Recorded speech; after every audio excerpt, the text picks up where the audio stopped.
Hello dear students, आप सबका स्वागत है आपके अपनी यूट्यूब चैनल सूर्य सर स्टडी एक्सप्रेस में, वेयर लर्निंग इज फन। तो जैसे कि 10th स्टैंडर्ड के एग्जाम चल ही रहे हैं और 13th को अब मैथमेटिक्स पार्ट 1 का पेपर होने वाला है, तो हमने कुछ रिवीजन सेट किए चैप्टर वाइज उनके मार्क्स के हिसाब से, मतलब 1 मार्क्स के टाइप के कैसे आएंगे, 2 marks, 3 marks, 4 marks.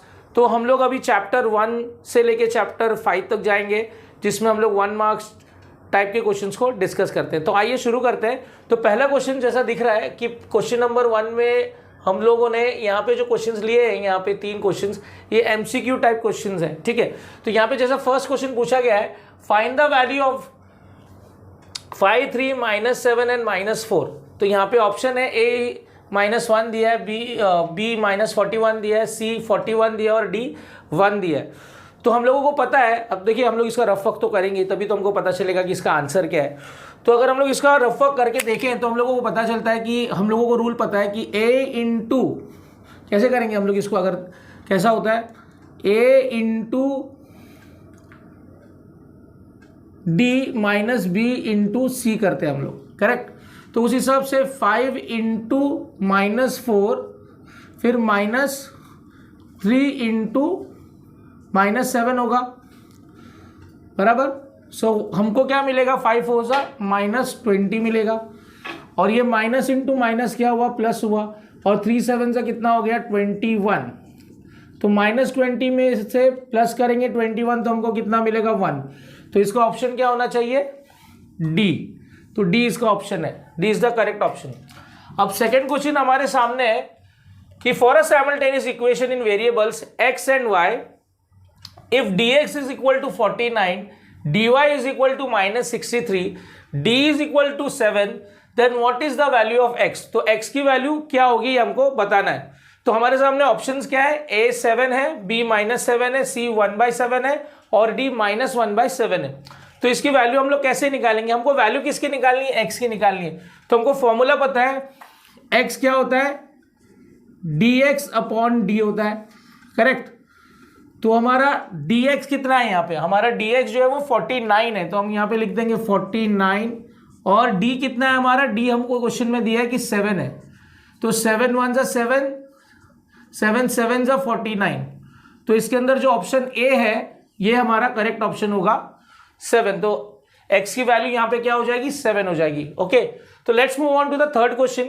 Third question में बोला है to draw a graph of 4x + 5y = 19, what will be the value of y when x is equal to 1। तो y की वैल्यू क्या होगी ये हमको पता करना है। यहाँ पे हमारे सामने ऑप्शन है a4, b3, c का 2 और d का -9।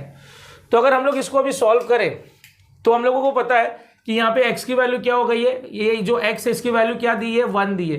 तो हम लोग इसको सॉल्व करेंगे तो 4 × 1 + 5y = 19 हो जाएगा। तो ये 4 हो गया, 4 1 = 4। तो 5y = क्या होगा, ये 4 को हम लोग इस तरफ शिफ्ट कर देंगे तो ये हो जाएगा 19 - 4। तो अब 5y = कितना हो गया, 19 - 4 विल गिव अस 15। तो y क्या हो जाएगा, 15 / 5। अब 5 के टेबल में 15 कितने टाइम आता है, 3 टाइम्स आता है। तो 5 1 = 5, 3 = तो इसका आंसर है 3। तो y की वैल्यू 3, तो इसका मतलब इसका सही ऑप्शन है बी, ओके। तो ये थे एमसीक्यू टाइप क्वेश्चंस जो आ सकते हैं इस चैप्टर में से। अब हम बढ़ते हैं 1 मार्क टाइप क्वेश्चंस की तरफ। अब यहां पे बोला है कि अगर 15x + 17y = 21 and 17x + 15y = 11, तो then find the value of x + y। तो हमको x + y की वैल्यू यहां पे फाइंड करनी है। तो सीधी बात है, देखिए अगर हम लोग इसको सॉल्व करते हैं तो क्या होगा, 15x + 17y = 21 और 17x + 15y = 11, है ना। तो हमको इसको नाम दे देंगे इक्वेशन 1 और इसको नाम दे देंगे इक्वेशन 2, बराबर। तो हम लोग इन दोनों इक्वेशन को अब क्या करने वाले, ऐड, क्योंकि हम लोगों को क्या निकालना है, x + y। तो लिखेंगे बाय एडिंग। अब ये दोनों इक्वेशन को हम क्या कर रहे हैं, ऐड कर रहे हैं। तो 15 + 17 = 32। तो ये हो गया 32x + 17 + 15 इज अगेन 32। तो ये हो गया 32y और 21 प्लस 11 इज इक्वल टू 32, तो ये भी हो गया 32। तो अब क्या करेंगे, हम पूरे इक्वेशन को डिवाइड कर देंगे 32 से। तो हम लोग लिखेंगे यहाँ ही पे लिख देंगे, यहाँ पे से कर देते डिवाइडिंग बाय 32। तो 32 से डिवाइड कर देंगे तो हमको क्या मिल जाएगा, x plus Y is equal to, तो देखो 32 तो 32 वन से, तो x plus Y is equal to कितना मिल गया, 1 मिल गया। तो दिस इज अवर आंसर। तो x प्लस वाई की वैल्यू क्या हो जाएगी, 1 हो जाएगी। अब यहाँ पे नेक्स्ट इक्वेशन में क्या बोला है कि for a simultaneous equation in variables x and y, if dx is equal to 25, dy is equal to 40, d is equal to 5, then what is the value of x? अब यहाँ पे ये जो क्वेश्चन है ये सिमिलर है जो MCQ type में हम लोग ने देखा। तो यहाँ पे हम लोग क्या करने वाले हैं, सीधी बात है, हम लोगों को यहाँ पे x की वैल्यू फाइंड करनी है। तो x फाइंड करने के लिए हम लोग क्या करेंगे, dx अपॉन डी करेंगे। तो dx हमारा कितना है, 25 है, और d हमारा कितना है, 5 है। तो 5 5 जा 25, 5 1 जा 5 5 जा 25। तो हमारी x की वैल्यू क्या आ गई, 5 आ गई। तो हम लोग ने यहाँ पे x का वैल्यू निकाल लिया। ओके, तो आइए बढ़ते हैं चैप्टर 2 की तरफ। तो आइए स्टार्ट करते हैं सेकेंड चैप्टर के साथ, जिसका नाम है क्वाड्रेटिक इक्वेशन। तो अब देखते हैं इसके 1 मार्क टाइप के एमसीक्यू क्वेश्चंस। तो इसके 1 मार्क टाइप के एमसीक्यू क्वेश्चन में बोला है for the quadratic equation x square plus 10x minus 7 is equal to 0। तो इसमें से वैल्यूज ऑफ a, b और c हमको पता करनी है। तो ऑप्शन ए हमारे पास a is equal to -1, b is equal to 10, c is equal to 7। ये तो नहीं हो सकता क्योंकि x तो यहाँ पे पॉजिटिव है। तो b में दिया ऑप्शन हम लोगों को a is equal to 1, b is equal to 10, c is equal to -7, और c में हम लोग को दिया है a is equal to 1, b is equal to -10, c is equal to -7, और d में हमको दिया है a is equal to 1, b is equal to 10 and c is equal to 7। अगर हम लोग इसको कंपेयर करें क्वाड्रेटिक इक्वेशन के स्टैंडर्ड फॉर्म से, हमारा कंपैरिजन का फॉर्मेट क्या है, ax square plus bx plus c is equal to 0। तो उस हिसाब से a की वैल्यू 1 आ रही है, b की वैल्यू 10 आ रही है, और c की वैल्यू -7 आ रही है। इसका मतलब इसका जो option number a is equal to 1, b is equal to 10 and c is equal to -7, B option होगा। ओके, तो नेक्स्ट क्वेश्चन है out of the following equation which one is not a quadratic equation. मतलब इसमें हमको बताना कि इनमें से कौन सा क्वाड्रेटिक इक्वेशन नहीं है। तो यहाँ पे क्वेश्चन है, उसका ऑप्शन जो है वो है x square plus 4x is equal to 11 plus x square, B में हमको दिया है x square is equal to 4x, C में हमको दिया है 5x square is equal to 90, और डी में हमको दिया है 2x minus x square is equal to x square plus 5। तो देखिए ये तो पहला वाला तो यहाँ पे हम लोग को बोला कि विच one is not a quadratic equation, तो कौन सा इसमें से क्वाड्रेटिक इक्वेशन नहीं है हमको बताना है। तो जैसे इसका फर्स्ट ऑप्शन को हम लोग देखेंगे तो यहाँ पे देखिए इसका x स्क्वायर कट हो जाएगा, तो यहाँ पे बचेगा 4x is equal to 11। Second वाला तो स्टैंडर्ड फॉर्म है क्योंकि इसकी हाईएस्ट डिग्री 2 है, थर्ड में भी हाईएस्ट डिग्री 2 है, यहाँ पे भी अगर हम लोग ये इसको ले जाएंगे तो ये -2x स्क्वायर हो जाएगा, तो यहाँ पे भी हाईएस्ट डिग्री 2 ही आएगी। तो इसका मतलब इसका जो पहला ऑप्शन है ये राइट है। तो ये जो है ये क्वाड्रेटिक इक्वेशन नहीं है। तो आइए बढ़ते थर्ड क्वेश्चन की तरफ। From the following equation which one is a quadratic equation, तो कौन सा इसमें से क्वाड्रेटिक इक्वेशन है। तो क्वाड्रेटिक इक्वेशन कोई है उसको जानने के लिए सबसे पहले उसका स्टैंडर्ड फॉर्म जरूरी होता है, और दूसरा होता है उसकी हाईएस्ट डिग्री। तो क्वाड्रेटिक इक्वेशन के मामले में हाईएस्ट डिग्री 2 होता है। तो यहाँ पे अगर हम लोग फर्स्ट इक्वेशन को देखेंगे तो इसके डिनोमिनेटर में x है, a वाला ऑप्शन। तो अगर a वाले ऑप्शन में नीचे x है तो हम लोग पूरे इक्वेशन को मल्टीप्लाई करेंगे x से, तो ये x कट जाएगा और इसकी डिग्री जो है ये x क्यूब हो जाएगी, तो इसकी हाईएस्ट डिग्री 3 हो जाएगी। अगर सेकेंड ऑप्शन को अगर हम लोग देखते हैं तो ये x स्क्वायर हो जाएगा, x मल्टीप्लाई हो जाएगा, यहाँ पे x इंटू एक्स हो जाएगा x square plus 5x is equal to 4। तो 4 अगर अंदर हम लोग ले लेंगे अंदर, तो ये x square plus 5x minus 4 is equal to 0 इस फॉर्म में आ रहा है। तो ये तो क्वाड्रेटिक इक्वेशन है। थर्ड वाला तो नहीं हो सकता क्योंकि इसको डिग्री नहीं है, और ये भी नहीं होगा क्योंकि हम लोग अगर x स्क्वायर को थ्रू आउट मल्टीप्लाई करेंगे तो ये यहाँ पे आके x क्यूब हो जाएगा, जो हाईएस्ट डिग्री हो जाएगी 3। तो ये नहीं है, ठीक है। तो आ जाते हैं दूसरे 1 मार्क टाइप क्वेश्चन पे, जहाँ पे हम लोगों को ऑप्शंस नहीं दिए, इनको सॉल्व करना है हमको। तो यहाँ पे बोला है कि find the value of a and b from the quadratic equation 2x square minus 5x plus 7 is equal to 0। तो हम लोग अभी जब इसको सॉल्व करेंगे तो यहाँ पे हम लोग को सबसे पहला स्टेप लिखना है comparing with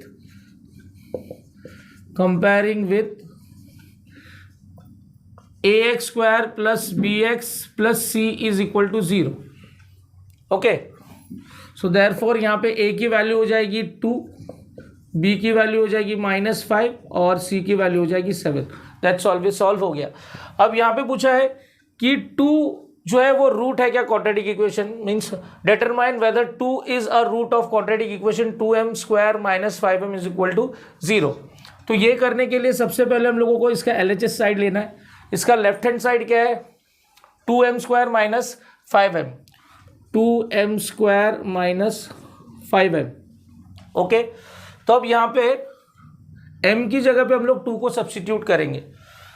so let m is equal to 2 रख देंगे, तो which is equal to 2 into 2 का स्क्वायर -5 इंटू 2 करेंगे, तो 2 इंटू 2 का स्क्वायर हो गया 4, -2 5 से कितना हो गया 10, तो 2 4 हो गया 8 -10 विच इज इक्वल टू कितना आ रहा है -2, which is not equal to RHS। तो इसका मतलब क्या हुआ, हम लोग लिखेंगे, स्टेटमेंट देंगे कि 2 is not the root of the given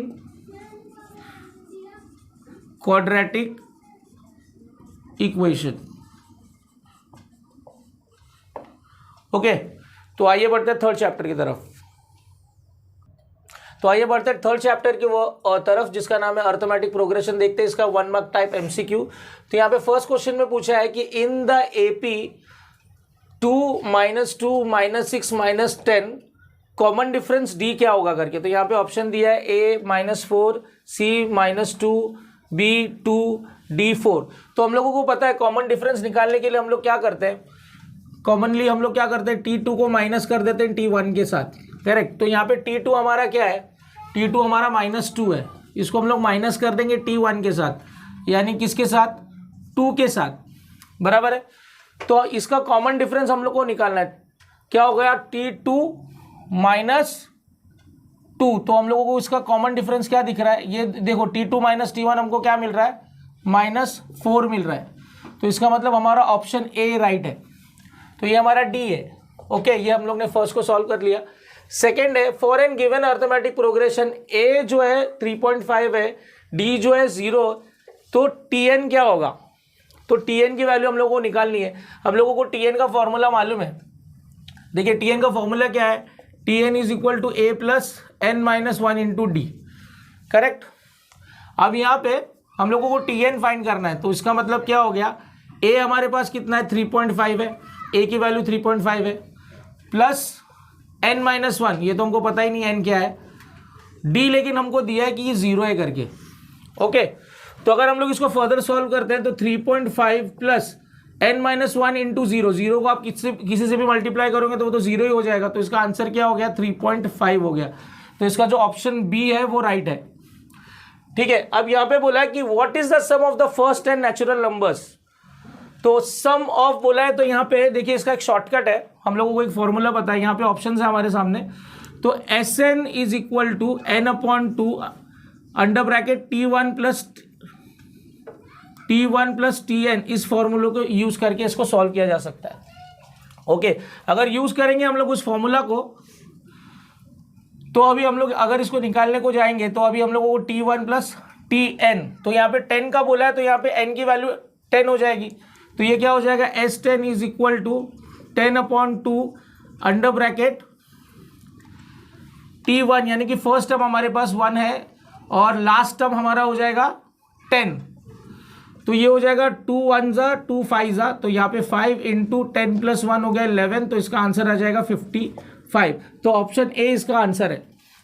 अब यहाँ पे क्वेश्चन नंबर 4 में हमको पूछा है first 4 terms of an APR dash, जिसका फर्स्ट टर्म -2 है और कॉमन डिफरेंस -2 है।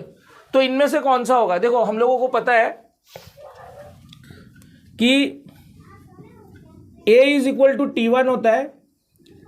अगर हम लोग सेकेंड टर्म निकालते हैं तो T2 अगर हम लोग निकालेंगे तो क्या होता है, T1 प्लस D किया जाता है, करेक्ट। तो इस तरीके से भी इसको निकाला जा सकता है। तो अगर हम लोग इस तरह से देख रहे हैं तो ए अगर हमारा फर्स्ट टर्म जो है वो क्या है -2 है और कॉमन डिफरेंस क्या है, कॉमन डिफरेंस भी -2 है, तो यहाँ पे प्लस -2 आ गया, तो इसका मतलब क्या हो गया -2 -2, तो -2 प्लस माइनस माइनस -2 हो गया, तो पहला नंबर क्या आ रहा है -4 आ रहा है। तो यहाँ पे क्वेश्चन में क्या बोला है कि फर्स्ट 4 टर्म्स हमको बताने, तो पहला टर्म तो हमारे पास है -2 और कॉमन डिफरेंस है -2, तो देखो -2 तो यहाँ पे जो सेकेंड टर्म आया है इसका सेकेंड टर्म क्या आ रहा है -4 आ रहा है, तो सेकेंड टर्म देखो -4 आ रहा है बराबर, थर्ड टर्म -6 ही आएगा और फोर्थ टर्म -8 आएगा, तो ये वाला ऑप्शन सी इसका राइट है। तो अब find the second and the third term of an AP whose first term is -2 and common difference is -2, ये हमको दिया है। यहाँ पे देखो फर्स्ट टर्म यानी कि T1 जो कि A है, ये हमको दिया है क्या है -2 है, इसको हम लोग सॉल्व कर रहे हैं और उसके बाद हम लोगों को इसके अंदर कॉमन डिफरेंस यानी कि D दिया है -2। ओके, तो जैसे मैंने बताया कि फर्स्ट टर्म यानी कि A जो होता है वो T1 होता है, तो वो हमारा -2 हो गया, करेक्ट। अब T2 इज इक्वल टू क्या होता है, T2 क्या होता है T1 प्लस D, तो T1 हमारा क्या आया है -2 प्लस -2 होगा, तो ये क्या हो गया -2 तो ये क्या हो गया -4। अब हम लोग T3 निकाल देंगे, T3 निकालने के लिए हम लोग क्या करेंगे T2 प्लस D करेंगे। अब T2 हमारा क्या आया हुआ है -4 बराबर, फिर प्लस करेंगे क्या डिफरेंस को, कॉमन डिफरेंस हमारा क्या है -2, तो -2 कर देंगे, तो क्या आ जाएगा -2 plus minus -2 which is equal to -6। So ये आएंगे आंसर इसका। अब यहाँ पे बोला है कि find the first term and the common difference for the AP 127, 135, 143, 151। Simple सा समय है, अगर इसको हम लोग सॉल्व करते हैं तो फर्स्ट टर्म यानी कि ए हो गया, तो पहला टर्म ये हो गया 127 यानी कि T1, इसको ऐसे लिख सकते हैं हम लोग A is equal to T1 which is equal to 127। अब कॉमन डिफरेंस निकालना है, D इज इक्वल टू क्या होता है T2 माइनस T1। अब T2 हमारे यहाँ पे क्या है, सेकेंड टर्म हमारा सेकेंड नंबर होगा दैट इज 135, उसको हम लोग माइनस कर देंगे कितने से 127 से, तो 135 को हम लोग माइनस कर रहे हैं 127 से, तो कॉमन डिफरेंस क्या आ रहा है 8 आ रहा है। तो उसी तरह से 143 को 135 से माइनस करेंगे तो 8 ही आएगा, 155 को 143 से करेंगे तो 8 आएगा, तो यहाँ पे कॉमन डिफरेंस जो है वो 8 है। अब यहाँ पे बोला है right the second and the third term of an AP जिसका फर्स्ट टर्म 6 है और कॉमन डिफरेंस -3 है, सिमिलर है, इसी के जैसा है। अगर इसको हम लोग अभी सॉल्व करें तो हम लोगों के पास T1 है जो कि A है, क्या है वो फर्स्ट टर्म 6 बोला है और कॉमन डिफरेंस यानी कि D कितना दिया है -3। तो अगर इसको हम लोग सॉल्व करें, T1 तो हमारे पास आ गया, T2 हम लोग को निकालना है, तो T2 के लिए क्या करेंगे T1 प्लस D करेंगे, तो T1 हमारा क्या है 6, उसमें प्लस कर देंगे क्या डिफरेंस को, डिफरेंस कितना है कॉमन डिफरेंस -3, तो ये क्या हो जाएगा 6 प्लस माइनस -3, तो ये क्या हो गया 3। ओके, अब हम लोग निकालेंगे T3 निकालने के लिए क्या करना होगा T2 प्लस D। अब T2 हमारा क्या आया है 3 आया हुआ है, उसमें प्लस कर देंगे D को, कॉमन डिफरेंस क्या है -3, तो ये क्या हो जाएगा 3 प्लस माइनस और ये हो गया 3, तो 3 - 3 क्या हो जाएगा 0। ओके, तो आई होप ये वीडियो आपको समझ में आया हो। अगर ये वीडियो आपको पसंद आया तो इस वीडियो को लाइक कीजिए, शेयर कीजिए और चैनल को सब्सक्राइब कीजिए। Thank you very much.